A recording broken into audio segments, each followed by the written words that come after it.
Manouni Shafiqa. Alors elle est professeure chef de service de gastro-entérologie à l'EHU d'Oran, 1er novembre 54. Bonjour. Bonjour Imen. Ça va?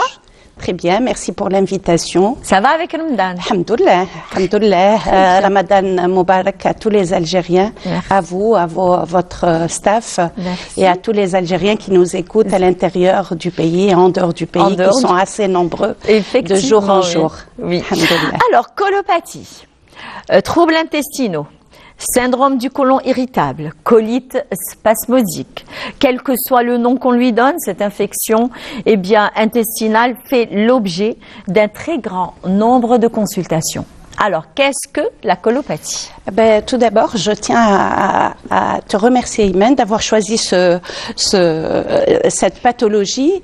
Surtout la première semaine de Ramadan, la première semaine, et puis c'est une pathologie qui est très fréquente. Ça devient une pathologie qui est presque un problème de santé publique nationale et internationale. C'est une pathologie, ce n'est pas une infection, c'est une pathologie fonctionnelle. C'est-à-dire, c'est ce patient qui a plein de symptômes qu'on verra tout à l'heure, mais qui n'a aucune atteinte ni à la radiologie, ni aux examens complémentaires qu'on lui préconise. Donc, c'est une pathologie quand même qui représente, disons, une moyenne de 35 à 40% des consultations des gastro-entérologues. Et elle va jusqu'au-delà de 60% de la consultation du médecin généraliste de ville. Donc, pour vous dire, les plaintes de côlon irritable, colopathie fonctionnelle, colite spasmodique et j'en passe, ou du syndrome carrément de l'intestin irritable, c'est quand même une grande pathologie dont on n'arrêtera jamais d'en parler. D'en parler, effectivement. Et de consulter aussi. Non seulement d'en parler, de consulter, de sensibiliser et d'essayer de soulager à travers cette, je dirais pas banalisation des symptômes, parce qu'en fait, ce sont des symptômes, on va dire, très invalidants. Oui. Mais ils ne doivent pas inquiéter pour autant si on est devant un médecin chevronné qui connaît la pathologie, qui essaye de l'explorer au début et puis à la fin il posera, parce que poser le diagnostic de côlon irritable est très difficile. Parce que c'est un diagnostic, comme on dit à nos assistants, à nos jeunes externes de formation, et on leur dit c'est un diagnostic d'élimination. Donc, on doit, en tant que gastro-entérologue, éliminer pas mal d'autres pathologies pour pouvoir amener sur la table les critères du côlon irritable. Et pour vous en parler un peu plus, je dirais ce syndrome de l'intestin irritable ou cette colopathie fonctionnelle a amené les grands chercheurs du monde à se mettre autour d'une table et poser ce qu'on appelle les critères de colopathie fonctionnelle qui ont été cette table ronde a vu le jour au niveau à Rome, et depuis il y a le Rome 1, les critères de Rome 1, de Rome 2, de Rome 3 et actuellement le Rome 4 qui à chaque réunion il peaufine un peu les critères pour faciliter aux médecins le bon diagnostic. Effectivement, de bien diagnostiquer cette colopathie irritable. Et pour dire, un jeune qui a 35 ans, vraiment à la fleur de l'âge, où il est en train de construire sa vie personnelle et professionnelle, qui est amené à avoir ce syndrome de l'intestin irritable, ça va gâcher non seulement sa vie personnelle, sa vie professionnelle. Il n'arrive pas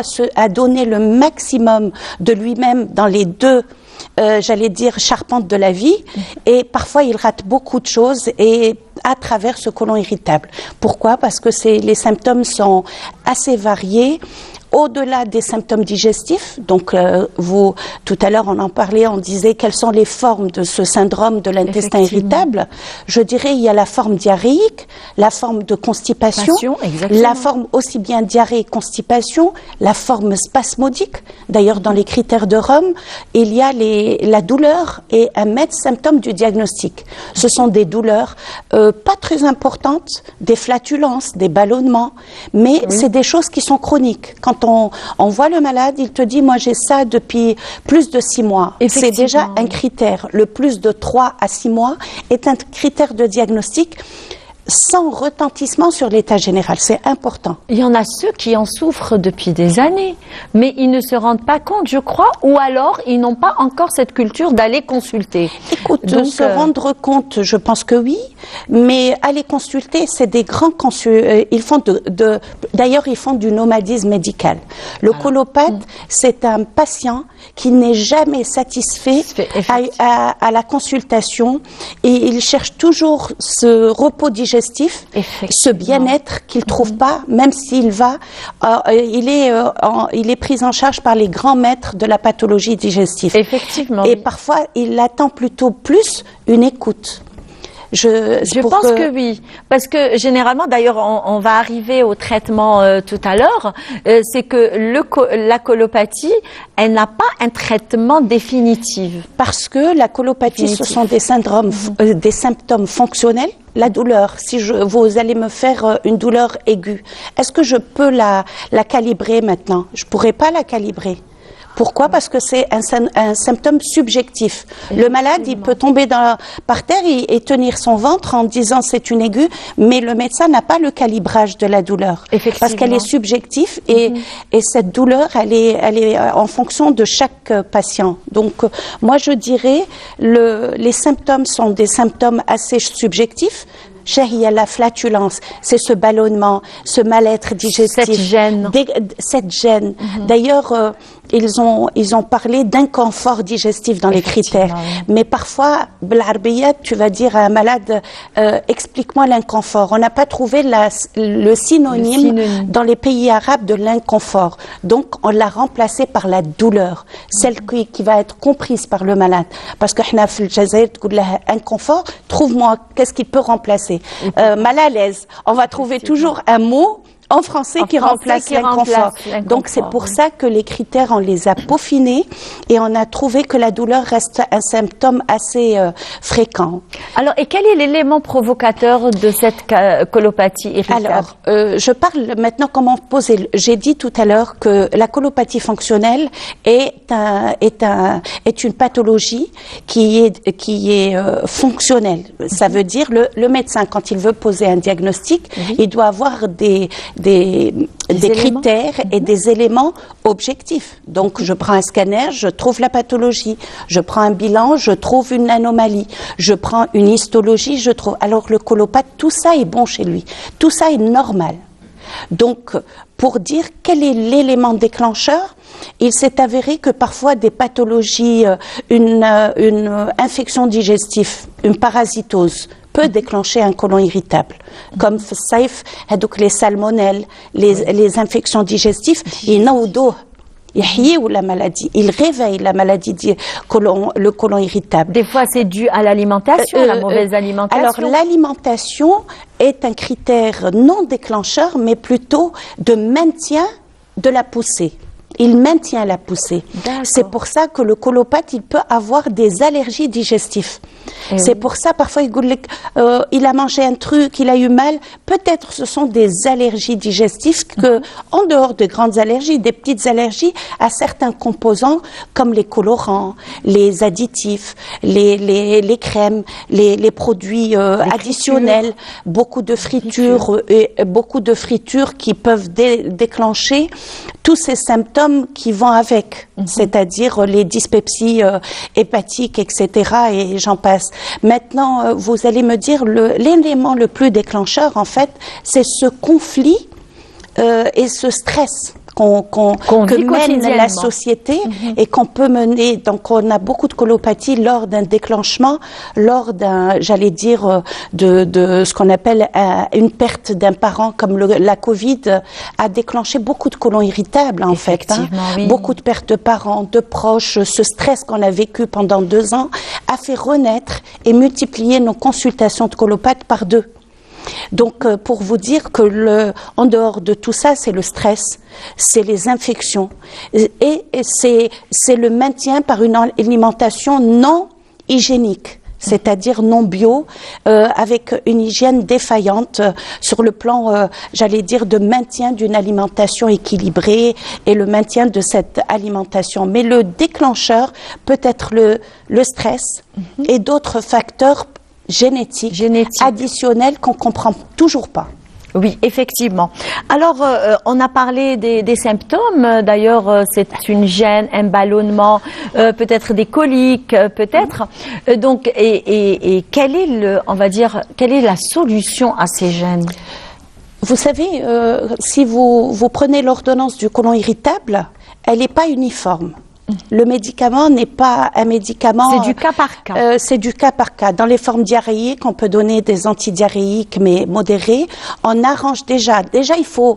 Moi, j'ai toujours bien compris les gens qui travaillent sur ça et qui disent il faut tout d'abord écouter le patient. Pour ceux qui nous écoutent en tant que médecin généraliste ou médecin gastro-entérologue, je dirais tout d'abord commencer par faire une consultation d'écoute. Il faut l'écouter, comprendre, définir correctement, explorer. Maintenant, on a un peu, j'allais dire, élargi les explorations. Il faut éliminer une maladie cœliaque, une maladie de Crohn, un colopathe qui vient à 50 ans, je dois faire une coloscopie, voir qu'est-ce qui se passe dans le côlon, je fais un scanner, je demande un bilan biologique. Et puis, autre chose, le colopathe ne reste pas colopathe toute la vie. Il risque, je sais pas, j'ai fait un diagnostic aujourd'hui, dans 2 ans, il vient avec des symptômes un peu exagérés ou dans 6 mois, je le vois un peu avec je redemande une petite formule, vous savez, il peut me développer n'importe quoi entre temps, voilà. Donc ça, c'est le message. Il faut pas prendre le colopathe pour colopathe à vie. Il fait des cancers du côlon entre temps. Il fait des pathologies digestives. Il fait d'autres pathologies. Donc ça, c'est le premier critère. Donc diagnostic d'élimination, savoir faire le bilan. Maintenant, si on pose le diagnostic est posé, je mettrai en fonction du patient. S'il est constipé, je le traite en tant que tel, diarrhéique, je le traite en tant que tel, je diminue légèrement ses spasmes. Et puis dans l'ordonnance, il y a un grand travail sur un journal américain qui dit il faut faire participer le malade à l'ordonnance. Vous imaginez un malade qui vient voir un professeur de médecine et ce prof va lui dire qu'est-ce que vous en pensez même si actuellement les profs, le côlon irritable est vu un peu par les plus jeunes, mais si le médecin lui dit qu'est-ce que vous pensez, ce médicament vous a donné, s'il lui dit non, il ne doit pas le prescrire. Le malade intervient parfois dans la prescription. Par exemple, un médicament antispasmodique qui ne lui a pas donné d'effet, il ne faut pas le renouveler. Pour montrer que, donc, il faut donner des antispasmodiques, des antidiarrhéiques en fonction du tableau clinique. Et puis, parfois, maintenant, on ajoute un antibiotique ou un probiotique. Moi, je préfère les probiotiques. Alors, quelle est la différence entre les deux? L'antibiotique, c'est un médicament qui va agir directement sur une bactérie donnée. D'accord? Oui. Sur une bactérie donnée. Et un probiotique, c'est celui qui va nous équilibrer ce qu'on appelle le microbiote intestinal. Alors, le microbiote, c'est la nouvelle donnée récente sur le côlon irritable. Ils disent que la colopathie fonctionnelle est un dysfonctionnement du microbiote qui est le nombre de bactéries qu'on a dans l'intestin. Tu sais, Imen, dans l'intestin, dans le tube digestif, il y a des bactéries bonnes et des mauvais. Pour qu'on soit en symbiose, c'est-à-dire en équilibre, il faut que le nombre de bactéries bons et mauvais soit en équilibre, soit en symbiose. Et pour avoir cette symbiose, il faudrait parfois prendre un petit lait, un peu pourquoi Sahab Bekri disent que ça nous donne du bien-être. Le plateau de fromage à l'européenne est très bon parce qu'il contient des bactéries bonnes pour l'intestin. Maintenant, il y a des médicaments qui sont faits pour nous équilibrer le microbiote. Et si on équilibre le microbiote avec une cure tous les 6 mois, c'est un bien-être qu'on va donner au colopathe. C'est un autre bien-être que... Écoute, on va lui équilibrer son microbiote et c'est plus de 80% du traitement. Alors, et quelles sont les conséquences justement d'un colopathe qui n'est pas pris en charge? La conséquence, c'est un colopathe qui va être c'est-à-dire en mal-être. Et ce mal-être, il est professionnel. Quand tu vois, maintenant, on parlait des jeunes qui sont la nouvelle génération, comment ils sont. S'il est colopathe, il a été heurté par un choc émotionnel, par un stress personnel ou familial, il va diminuer de plus de 80% son rendement professionnel. Actuellement, dans les grandes boîtes internationales qui veulent un rendement à 100%, pour ne pas tomber dans le stress et la colopathie, ce syndrome en général, ils leur donnent des salles de bien-être à l'intérieur de l'établissement de travail. Ils leur mettent des piscines, ils leur mettent des restaurations, ils leur mettent des salles de détente, ils leur mettent de la musique, et ils essayent et ils ouvrent... Comme on dit, la musique adoucit les mœurs. Et ils ouvrent les bureaux en open space pour ne pas faire cet enfermement entre le chef, le sous-chef, le responsable, le moins responsable. L'open space a ouvert aussi a vu le jour pour laisser ça. Donc le bien-être est un bien-être professionnel tout d'abord, et puis ça va agir aussi sur le plan personnel du patient. Oui. Imagine, c'est un patient stressé, c'est un patient irrité, c'est un patient qui n'arrive pas à remplir et à avoir des idées claires. Pourquoi? Parce qu'il pense qu'à ce côlon. Vous savez pourquoi? Voilà. Parce qu'il y a des hormones. Et il y a des hormones, il y a des sécrétions neurotransmetteurs qui sont défaillantes dans l'intestin. Il y a des sécrétions de sérotonine qui est une substance qui est anxiogène. D'ailleurs, ils ont essayé de donner des antisérotonergiques, c'est-à-dire des choses qui vont agir sur ces neurotransmetteurs. Ils ne sont pas arrivés parce que le malade, on va encore l'affaiblir plus et plus. Donc, c'est plutôt lui donner un bien-être. Et maintenant, le côlon irritable est Pourquoi on fait les critères, en fait? C'est pour laisser la CNAS, en général, les caisses de remboursement et les caisses de santé maladie, là. Un colopathe, il n'a rien. Tu lui donnes 2 semaines de congé, il va pas être accepté. D'ailleurs, la colopathie, c'est la deuxième raison d'absentéisme dans les plus. Voilà. Mais cet absentéisme n'avait pas une réponse au niveau des grandes caisses de maladies, les CNAS. Elle te rembourse pas un colopathe. T'as des lots de 2 semaines, elle va dire, je veux une expertise sur ce repos. Et quelle expertise tu vas lui donner? Donc tu vas lui donner une expertise et elle demande au médecin d'écrire. Maintenant, le colopathe, grâce à ces critères internationaux, il peut bénéficier d'un repos temporaire, momentané, court, pour lui donner un peu le temps, quand il n'arrive pas à assimiler ou à venir au travail de façon sereine, de lui permettre un peu de se reposer et de revenir plus serein et plus en forme, parce que le colopathe est quand même une maladie assez invalidante. Et tout le temps fatigué aussi. Écoute, c'est pour ça qu'on associe un peu parfois des compléments alimentaires, du magnésium, on associe. Et moi, il y a beaucoup de colopathes qui sont vus d'abord par le psychiatre, pourquoi? Parce qu'ils ont vraiment une anxiété très profonde. Donc parfois, ils voient pas le symptôme digestif. Et maintenant, comme la pathologie déclenchante. Exactement. Alors que le déclenchant, c'est le tube. Donc, le tube digestif qui est notre cerveau, en fait.